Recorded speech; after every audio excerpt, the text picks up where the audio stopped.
Hi guys, welcome back to the channel. It's Chidera Peters here and you're welcome to another episode of the Fix My Finances series. I think this is episode 3. If you've missed any episode, you can check the playlist out. We've had episode 1, episode 2, and this is the 3rd one. So basically the Fix My Finances series is where I review a real life money situation of an actual person, spot their money leaks, prefer solutions, and basically things that will just help them do better with money.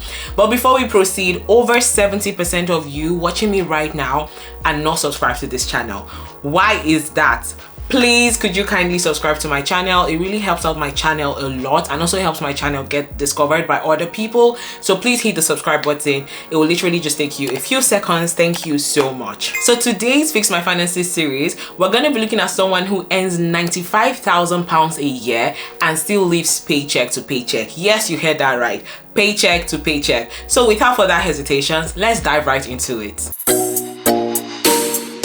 Alright, so today's Fix My Finances series, honestly, I'm not even gonna lie, when I saw this one, I was so intrigued that we actually had to do some back and forth emails with this person to try and understand context to their finances. This is 31-year-old man named Ayomide. He lives in London. He works as an investment banker and he currently earns £95,000 yearly, okay, which is, he said, gross income, and then he has bonuses on top of that. But here's the twist. He says he feels like he's struggling to survive and he's living month to month. He says, in his own words, he says his own question is, why am I living paycheck to paycheck and how can I stop? So that's the question he has, which is why he submitted his finances. So now let's look at his income, his expenses, debt, and savings. So his annual income, annual salary, 95,000, which is monthly. So monthly he gets £4,465 paid to his account every month. That is a good salary. That is a good income. Let's just start with that. Now the second thing is he gets bonuses. He said the bonus he gets it typically in July. It ranges from £5,000 to £12,000 after tax.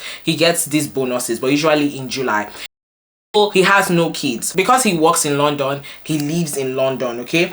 And he also, interesting point here, he also owns a 3-bedroom residential property. Owns this property in Essex. Despite this strong foundation, Ayomide says he feels stuck financially and wants to understand why. So now let's go into the expenses, which will give us a bit of an insight into where Ayomide's money is going. He filled the money breakdown sheet, which I'm going to go through. If you want to be featured on this channel where I can maybe review your finances, you can fill the form anonymously, link in the description box below. Once again, Ayomide is not his real name. This is the name he said we should call him. All right, so let's look at his expenses. Rent, £850, which is the place in London. Black tax, he sends £100 monthly home. Utilities, so gas, water, electricity, internet, I think council tax too. He pays about £400 a month. Insurance, £50. Car payments / transportation, £400. That seems very expensive. I don't understand. We'll get into it, sha. Debt payments, he pays £950, which is spread over 3 credit cards.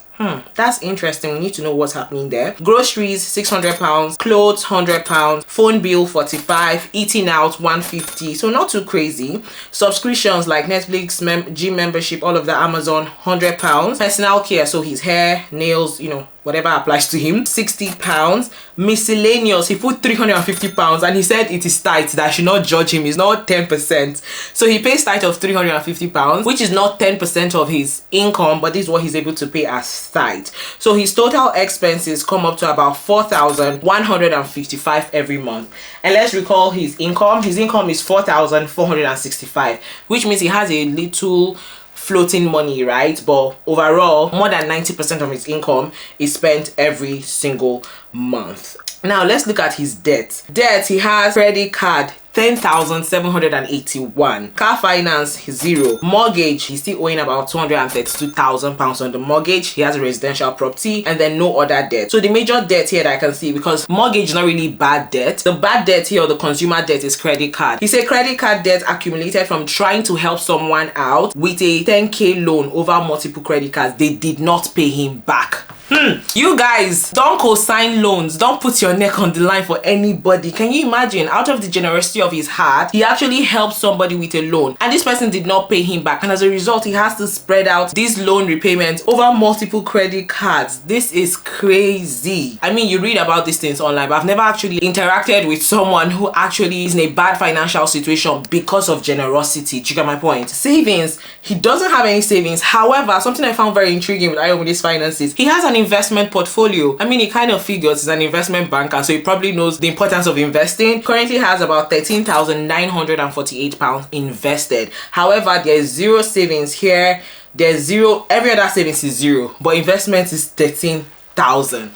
So you guys, what are you seeing so far in his finances? What are you spotting? What would you do differently? Put your comments down below. By the way, speaking of credit cards, let me actually put you on one that gives you more value for your money. It's called YONDER. Imagine being rewarded every time you spend money. Well, listen up. YONDER is a credit card that rewards you with points on every purchase anywhere in the world. And you can then redeem these points on awesome experiences that are updated every month. Their local rewards at restaurants, fitness classes and bars are available in London, Birmingham, Manchester and Bath. And their national rewards like hotel, cabin bookings, flights and car rentals can be used anywhere in the UK. It is powered by MasterCard, so it is accepted literally everywhere. And when you are abroad and spend on your YONDER card, there are no foreign exchange fees applicable. Absolutely none. YONDER has 2 flexible membership options for you to choose from depending on how you spend. So if you're just getting started, their free membership is gonna give you access to curated rewards. You're gonna earn points on every pound spent. There's no foreign exchange fees when you spend money abroad. However, if you want more value, then their full membership option is gonna give you 10,000 welcome points, which is worth up to £50 for you to spend right away on YONDER experiences. You're gonna get 5 times points for every £1 that you spend. You can use your points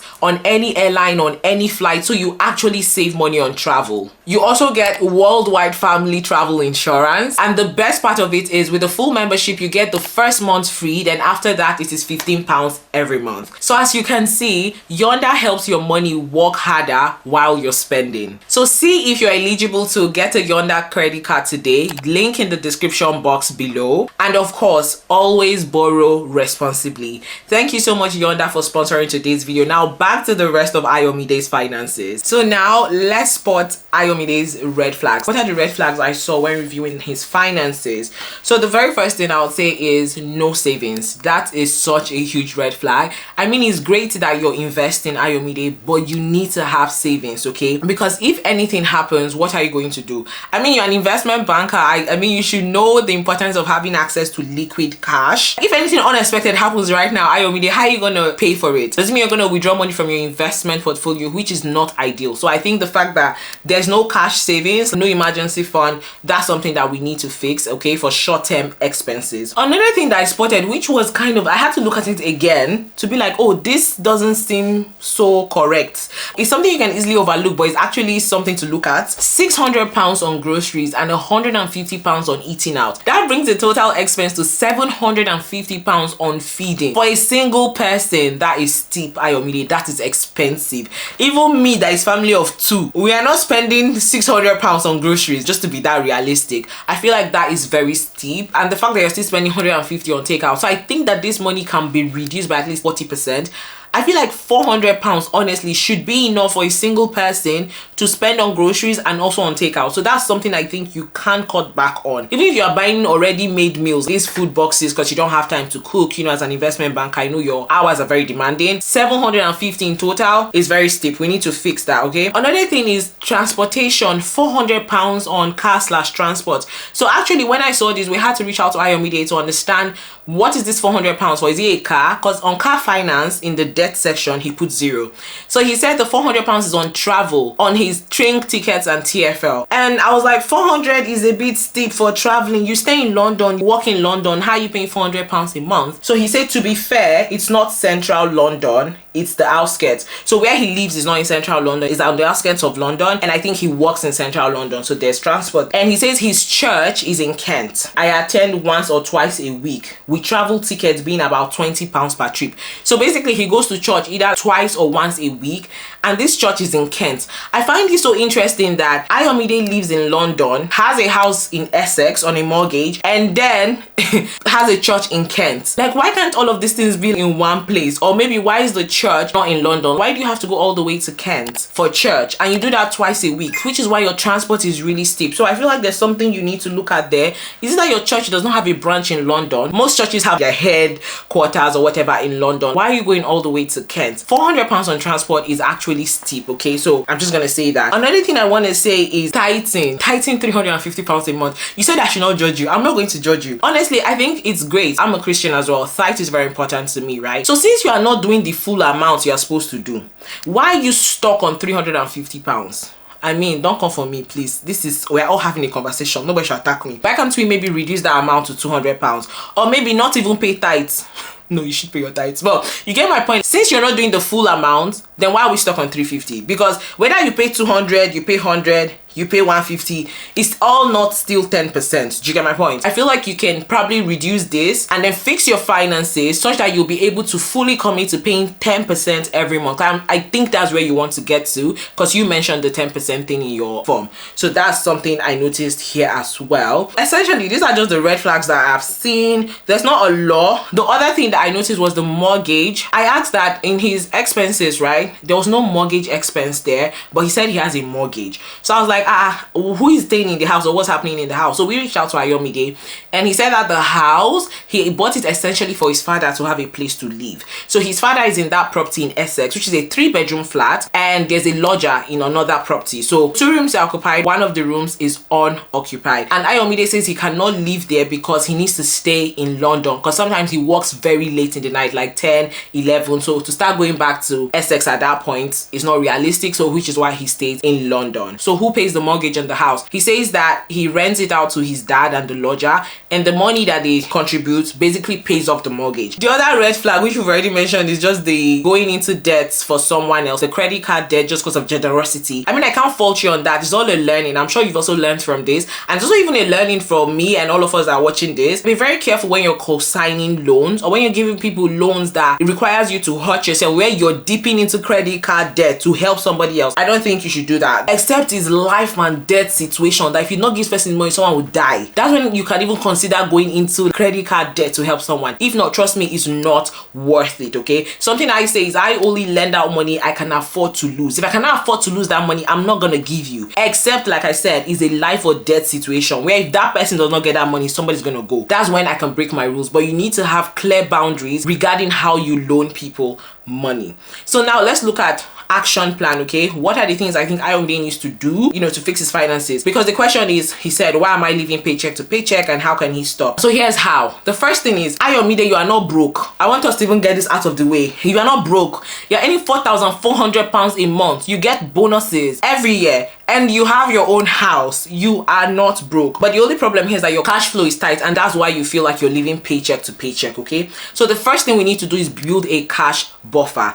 We need to have cash in savings. Investing is great, Ayomide, but we need to save money. You need to have at least £5,000 in cash that you have as savings. So that's something you need to aim to get to. The second thing is your credit card debt. Okay, you can consolidate your credit card debt. I know you said it's spread over 3 credit cards. You can explore a 0% transfer card. So essentially what this is it lets you move your debt from this credit card to a credit card that charges you 0% interest for 12 to 24 months. So what this means is that the money does not keep piling, because your current credit card debt, there's interest rate on it and it's going to keep increasing. But a 0 balance transfer card, it's not going to charge you any interest on the debt on that card. So consider moving your credit card debt to a 0 balance transfer card. Very important. I'm sure you already know something about this. You're in investment banking, so that's something you should do. It will help you at least breathe as you pay off or have a plan to tackle of this credit card debt. You need to clear that debt out. Now the next thing here I'll say is your groceries. I already said it, we need to cut it down. Groceries 600, feeding 150.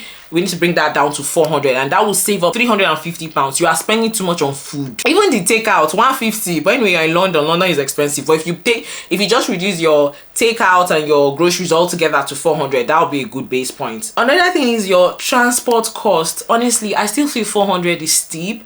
Is there no way for you to bring that down a bit? 400 pounds a month on travel alone. And what is intriguing for me is the fact that you live in London as well and you're working in London. I don't get why it's that steep, but I think it's something you need to review. The tithing, I already said it. You know, from a Christian perspective, you're actually not doing 10%. So why are we stuck on 350? You might as well reduce it, fix your finances, and then you get to the point where you're able to honor God with the 10% that you want to get to. We need to track our expenses. I don't know if you're currently doing this, but you need to do it. I have an income and expenses tracker sheet in the description box below. You need to track it religiously for 3 months so you understand your cash flow and also figure out some money leaks that may not even be evident or obvious to you. Another thing is this credit card. So we need to prioritize clearing out this credit card debt. It's one of the things that is sinking you right now, and the fact that credit cards, they keep increasing, the interest doesn't stop, every day it's going up.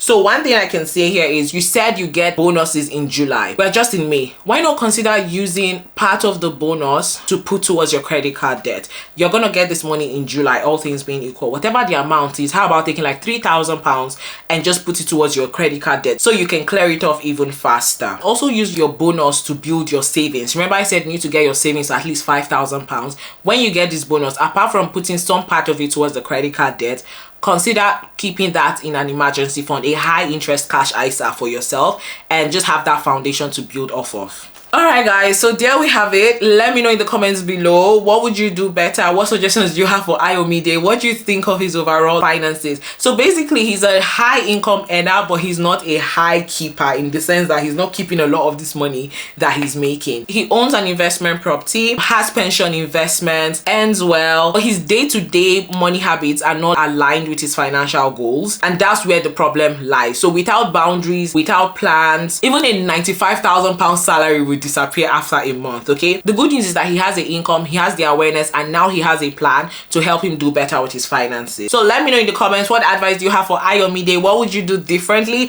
Leave it down in the comments below. And also let me know, have you ever gotten into a bad situation trying to help someone out financially? Please leave it down in the comments below so we can all learn from each other. And once again, if you want me to review your finances anonymously, you can fill out the money breakdown sheet on the link in the description box below. Till next time guys, thank you so much for watching.